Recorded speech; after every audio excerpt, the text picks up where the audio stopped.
Hello friends, मैं हूं रविचंद्रा और आज जैसा कि आपको पता है मैं बर्नहार्ड वारेनियस के बारे में ए टू जेड इन्फॉर्मेशन लेकर आया हूं।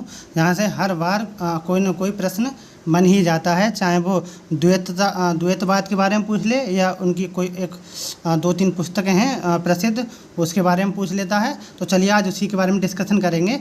सबसे पहले देख लेते हैं बर्नहार्ड वारेनियस। सबसे मोस्ट जो इम्पोर्टेंट होता है फ्रेंड्स, वो ये होता है कि जो भी राइटर होता है, ज्योग्राफर्स होता है, सबसे पहले हमें इसके बारे में जानना होता है कि वह कहाँ से बिलोंग करते हैं। क्योंकि अगर ये हमें पता चल जाती है तो बहुत आसान हो जाता है, कम से कम बहुत आसान हो जाता है प्रश्न को करना। क्योंकि आपने देखा होगा जैसे अमेरिकी ज्योग्राफर्स हैं तो जियोमॉर्फोलॉजी से ज़्यादा काम कर चुके हैं, फ्रांसीसी हैं, संभववादी हैं ऐसे, और अमेरिकी हैं और जर्मनी हैं यानी निश्चयवादी हैं। तो इस तरह से जब हमें ये पता चल जाती है कि ये किस कहाँ से बिलोंग करते हैं तो बहुत आसान हो जाता है प्रश्न को करना। तो ये जो है इनका जन्म जो हुआ था जर्मनी के हेम्सबर्ग में हुआ था, जहाँ पर हम्बोल्ट का जन्म हुआ था हेम्सबर्ग में। तो वारेनियस जो थे जर्मनी के हेम्सबर्ग में रहते थे। यानी पूछा जाएगा कहाँ के रहने वाले हैं तो हेम्सबर्ग नहीं पूछा जाएगा, बस ये पूछा जाएगा कौन सा देश, यानी जर्मनी से बिलोंग करते थे। फिर पूछा जाएगा इनका कार्य यानी इनका वर्क क्या था, तो इनका वर्क था प्रादेशिक भूगोल यानी कि रीजनल ज्योग्राफी। पूछा जाएगा जो बर्नहार्ड वारेनियस हैं वो किस चीज़ से बिलोंग करते थे या किस सब्जेक्ट से बिलोंग करते थे, तो इनका जो मेन कार्य था वो प्रादेशिक भूगोल यानी कि रीजनल ज्योग्राफी पर था। फिर नोट में देखते हैं प्रादेशिक भूगोल का महत्व सरकार, प्रशासन, वित्तीय, व्यापार की दृष्टि से उपयोगी है।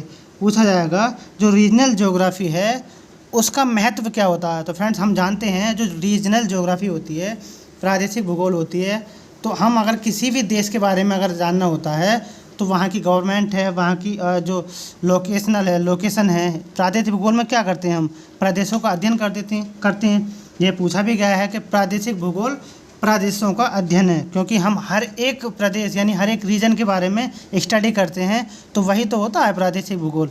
तो उसके अंदर क्या होता है, महत्व, भूगोल का महत्व, वहाँ की गवर्नमेंट, वहाँ का एडमिनिस्ट्रेशन, प्रशासन, वहाँ की वित्तीय व्यापार की दृष्टि से जो होता है रीजनल ज्योग्राफी काफ़ी इम्पोर्टेंट होती है। पूछा जाएगा प्रादेशिक भूगोल का महत्व सरकार, प्रशासन, वित्तीय व्यापार की दृष्टि से उपयोगी है।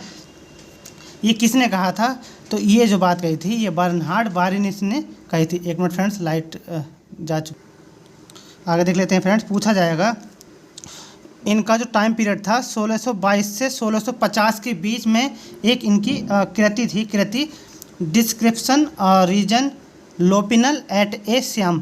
फ्रेंड्स ये इनकी पहली पुस्तक थी।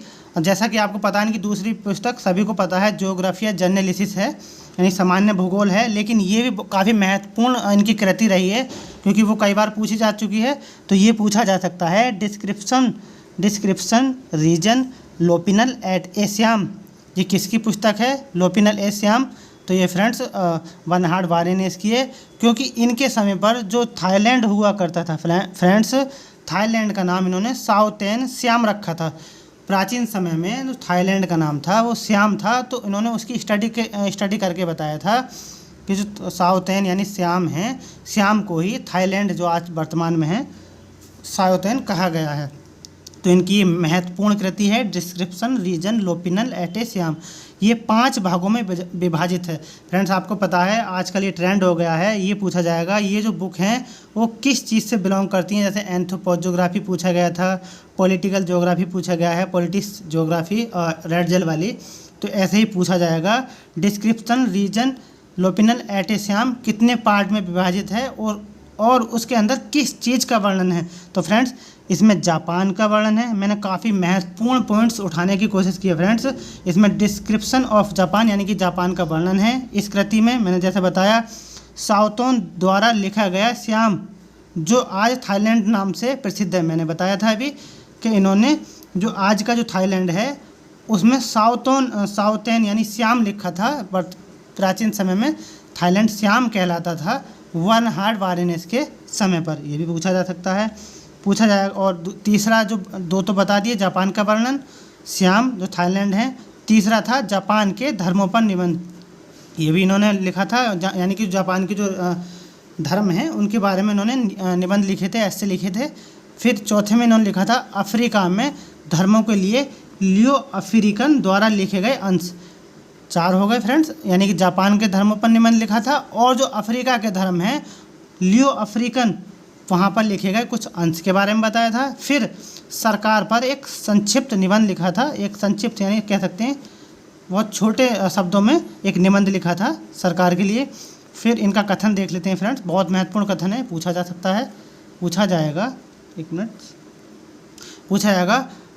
कथन है, बारेनियस पहले ऐसे विद्वान थे जिन्होंने यह साबित किया, यानी ऐसे विद्वान थे जिन्होंने यह साबित किया कि सर्वाधिक तापमान विषुवत रेखा पट्टी में नहीं, यानी जो ये होता है फ्रेंड्स अपना ये पृथ्वी, तो यहाँ तापमान ज़्यादा नहीं है, बल्कि यहाँ यानी कि जो आयन रेखा है, यानी कि 23.5 डिग्री कर्क रेखा और 23.5 डिग्री जो मकर रेखा है, इसके बीच में यानी कि आयन रेखाओं के बीच में सर्वाधिक तापमान पाया जाता है। पूछा जाएगा ये कथन किसने कहा था, या ये बात सर्वप्रथम किसने बताई थी कि सर्वाधिक तापमान विषुवत रेखा पट्टी में नहीं, यानी विषुवत रेखा पट्टी में नहीं, बल्कि आयन रेखा, यानी कि ये आयन रेखा होती हैं जो कर्क और मकर रेखा के बीच को आयन रेखा कहा जाता है, बल्कि आयन रेखाओं के यानी कर्क और मकर रेखाओं के मध्य में पाया जाता है। तो ये बात कही थी बर्नहार्ड बारेनियस ने सर्वप्रथम। आगे देख लेते हैं फ्रेंड्स, पूछा जाएगा द्वैतवाद एवं द्वैतता, यानी कि सामान्य एवं क्षेत्रीय के बीच इस द्वैतवाद को सर्वप्रथम 17वीं शताब्दी की बर्नहार्ड बारेनियस ने उभारा गया था। पूछा जाएगा द्वैतवाद यानी डिकोटोमी को किसने सामान्य एवं क्षेत्रीय यानी जनरल एवं रीजनल के बीच इस द्वैतवाद को सर्वप्रथम 17वीं शताब्दी, क्योंकि फ्रेंड्स 1650 में इनकी 1648 है मेनली, लेकिन 1650 आता है ऑप्शन में, तो 1648 से 1650 को अगर हम देखें तो इस 17वीं शताब्दी के पार्ट हैं, इसलिए 17वीं शताब्दी में बर्नहार्ड बारेनियस ने इस द्वैतवाद को उभारा था। ये पूछा भी गया है कई बार फ्रेंड्स। आगे देख लेते हैं, इन्होंने क्या कहा था भूगोल को, इन्होंने सामान्य भूगोल को यानी जनरल ज्योग्राफी को एक उप अनुशासन की संज्ञा दी। पूछा जाएगा किसने जनरल ज्योग्राफी को सामान्य ज्योग्राफी को उप अनुशासन की संज्ञा दी थी,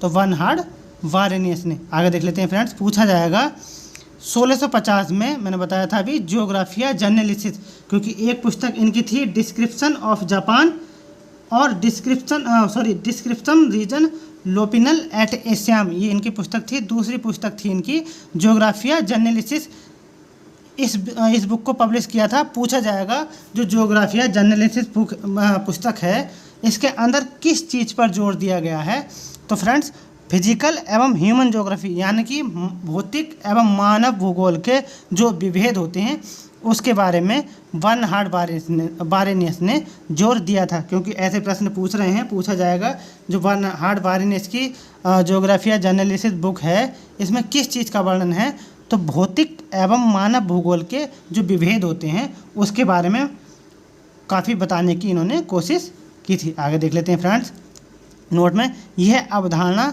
विकासकर्ताओं एवं पर्यावरणवादियों के मध्य एक समझौता है, यानी कि जो भौतिक एवं मानवीय भूगोल है यह अवधारणा विकासकर्ताओं एवं पर्यावरणीय मध्य के एक समझौता है। फ्रेंड्स आज के लिए इतना ही, थैंक यू सो मच।